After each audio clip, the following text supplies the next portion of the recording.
This is a 2002 Suzuki Volusia, and I'm changing out the rear left blinker. And this is the old one, and this is the new one. You'll need a Phillips head screwdriver. You'll need to take this screw out, which mine's out. You need to separate this. There we go. I'll make it long. There you go. So it's long, so you can poke this through the hole and use a deep socket to get this mounted. That's what that screw is all about. So that'll help you.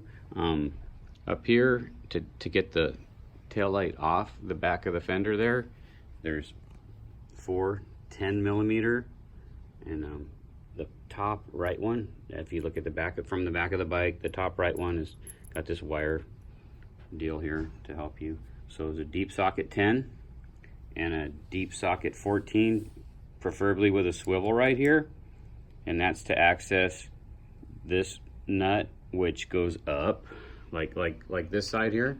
There's a nut on the other side here, right? So you go over there, so it's for this side. And I just make it long and make it swivel so it makes it easier to get to. And then these here, you open it, you don't pinch it, you stick your fingers underneath it and you lift it up so you can pull that deal out. And let me see if I can find it here. There's a little notch.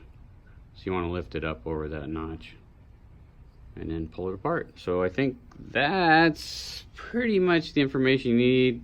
You've got 10mm, 4 of them. You got a 14, just one of them. It's the nut that goes on the end here. And then once you put it through the hole or whatever, then you pull this, and you stick that screw back in, and then you attach this to that right there.